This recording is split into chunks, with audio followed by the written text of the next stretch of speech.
Assalamualaikum warahmatullahi wabarakatuh. Perkenalkan, nama saya Tika Rizky Saputri, NIM 2024, 1010-2070, Program Studi Teknologi Informasi, kelas Sistem Basis Data D. Di sini saya akan mempresentasikan implementasi desain database dari studi kasus peminjaman peralatan di Lab Fasilkom. Nah, sebelumnya diketahui bahwa pada studi kasus peminjaman peralatan di Lab Fasilkom itu terdapat 11 entitas, yaitu ada jenis barang, lab, kepala lab, dosen, UKM, aslab, pengembalian, item peminjaman, kegiatan. Untuk lebih detailnya, pembuatan desain database-nya seperti ini. Pertama, kita buat database-nya terlebih dahulu dengan create database laboratorium seperti ini. Kemudian setelah itu kita buat tabel dari setiap entitasnya. Nah, di sini pertama saya membuat tabel dari entitas jenis barang dengan memasukkan atribut jenis barang ID dengan tipe small serial primary key. Mengapa menggunakan small serial primary key?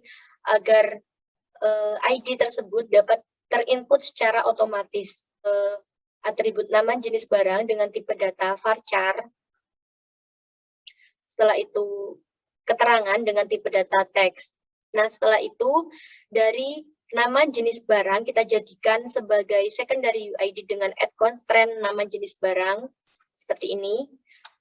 Kemudian tinggal kita masukkan saja data yang akan kita inputkan ke dalam database dengan insert into seperti ini. Tinggal kita select saja hasilnya. Nah, diketahui dari ID jenis barang ke-1 ada LCD proyektor dengan keterangan alat penampil gambar pada perangkat ke layar dan seterusnya. Setelah itu kita buat tabel entitas lab dengan memasukkan ID lab sebagai serial primary key-nya juga, sama seperti yang di atas tadi menggunakan serial primary key dan juga akan secara otomatis menjadi primary key pada entitas lab. Setelah itu atribut nama lab dengan tipe data varchar dan deskripsi dengan tipe data teks. Kemudian dari ketiga atribut ini tidak ada yang dijadikan sebagai secondary UID-nya. Jadi kita langsung masukkan saja dengan insert into seperti ini, kemudian tinggal kita eksekusi saja hasilnya.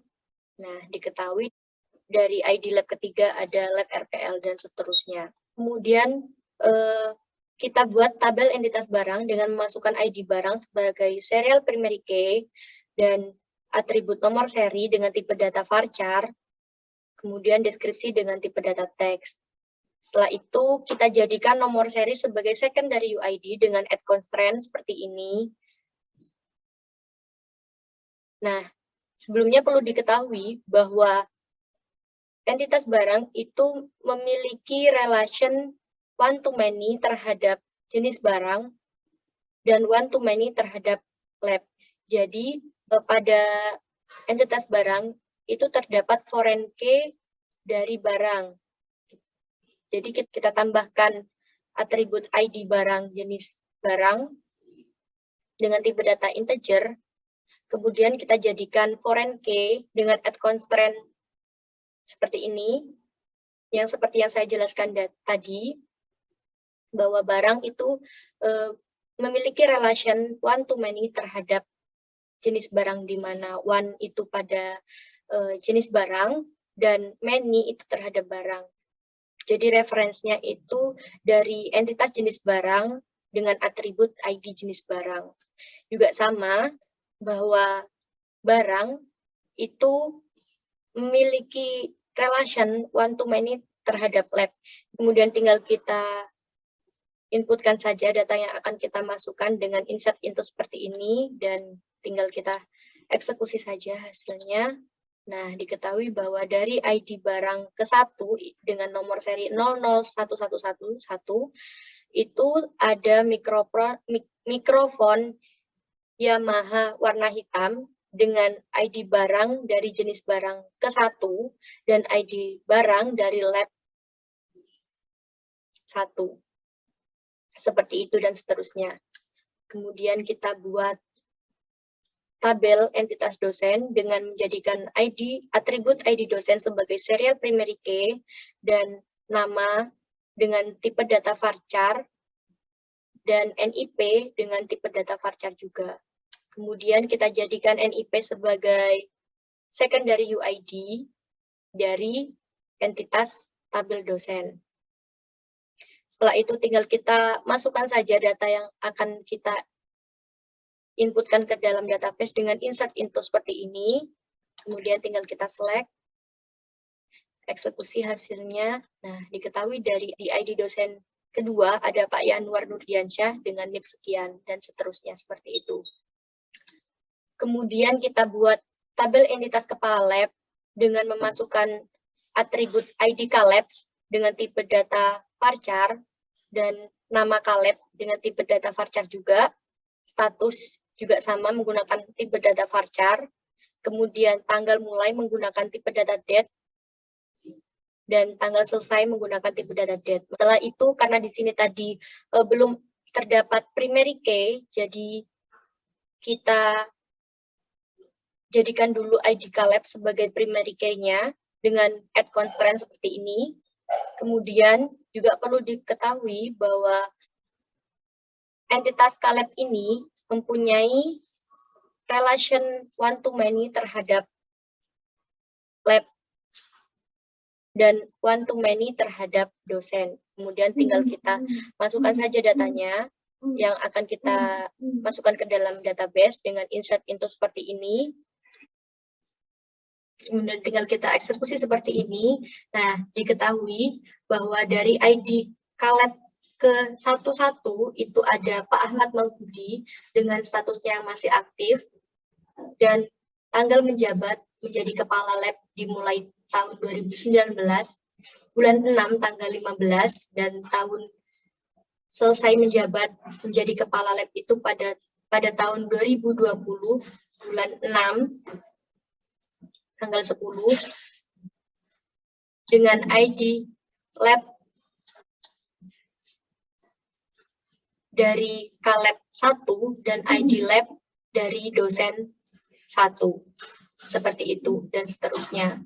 Kemudian setelah itu kita buat tabel entitas UKM dengan memasukkan atribut ID UKM sebagai serial primary key dan atribut nama UKM dengan tipe data varchar, kemudian keterangan dengan tipe data teks. Kemudian kita jadikan nama UKM sebagai secondary UID di entitas UKM. Kemudian tinggal kita masukkan saja data yang akan kita inputkan ke dalam database dengan insert into seperti ini. Setelah itu tinggal kita eksekusi. Nah, hasilnya diketahui seperti ini, bahwa dari ID UKM 1 itu ada dari UKM Laos, kemudian dari ID UKM 2 ada dari UKM etalase, dan seterusnya. Kemudian setelah itu kita buat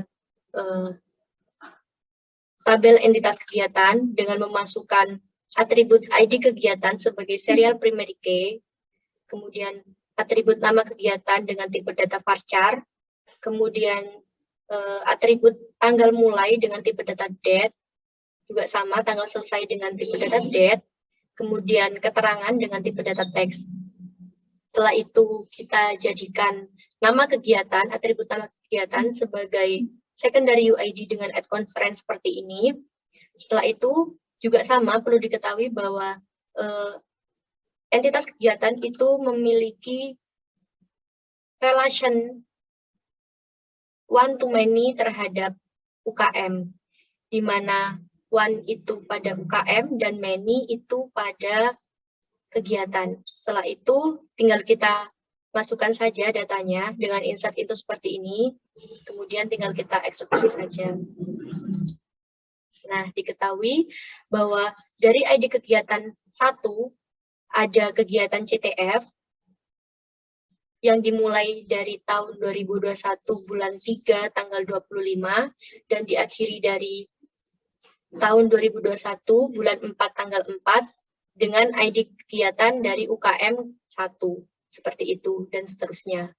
Kemudian kita buat tabel ASLab entitas ASLAB dengan memasukkan atribut ID ASLAB sebagai serial primary key dan atribut nama dengan tipe data varchar, kemudian NIM dengan tipe data char, karena NIM itu jumlahnya pasti ada 12 ya di sini, jadi saya menggunakan tipe data char. Kemudian nomor HP dengan tipe data varchar.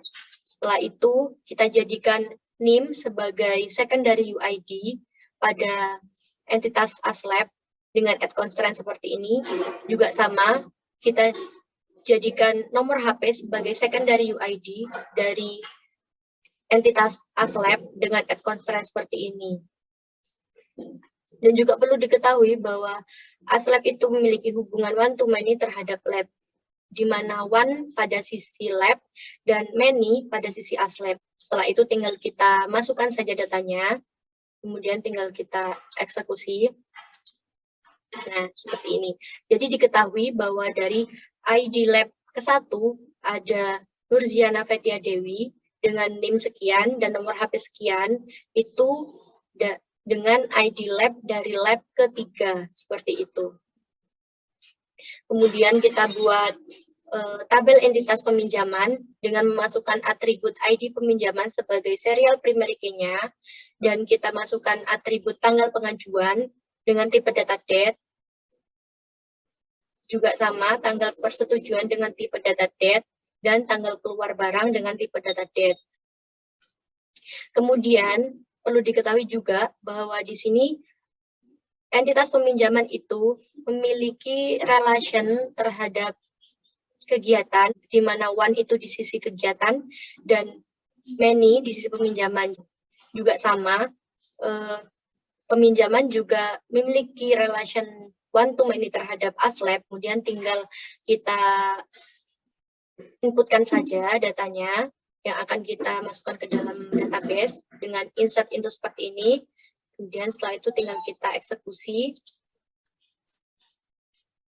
Nah, jadi perlu diketahui bahwa dari ID peminjaman 1 yang tanggal pengajuannya pada tahun 2021 bulan 3 tanggal 14,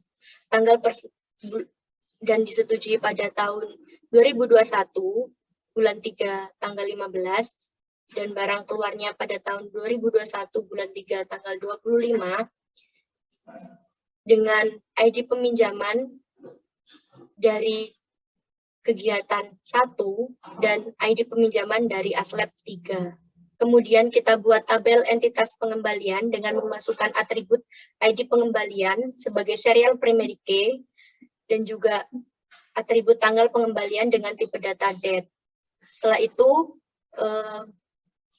di sini juga sama, pengembalian itu memiliki relation atau hubungan one-to-many terhadap ASLAB. Kemudian tinggal kita masukkan saja datanya. Setelah itu tinggal kita select atau eksekusi. Nah, diketahui bahwa dari ID pengembalian ke-1 yang tanggal pengembaliannya pada tahun 2021 bulan 4 tanggal 5 dengan ID pengembalian dari ASLAB 1. Setelah itu untuk yang terakhir kita buat tabel dari entitas item peminjaman dengan memasukkan atribut ID item peminjaman sebagai serial primary key, kemudian nomor seri dengan tipe data varchar, kondisi barang keluar dengan tipe data varchar, dan kondisi barang kembali dengan tipe data varchar. Jadi perlu diketahui bahwa entitas item peminjaman itu memiliki relation one-to-many terhadap barang, di mana one di sisi barang dan many di sisi item peminjaman. Setelah itu juga sama, setelah itu tinggal kita masukkan datanya saja dan tinggal kita eksekusi. Nah, jadi diketahui bahwa dari ID item peminjaman ke-1 dengan nomor seri 00231, kondisi barang saat keluar itu baik dan kondisi barang saat kembali itu baik, dengan ID item dari barang ke-1 dan ID item dari peminjaman 1 dan ID item dari pengembalian ketiga. Cukup sekian apa yang bisa saya sampaikan, kurang lebihnya saya mohon maaf. Wassalamualaikum warahmatullahi wabarakatuh.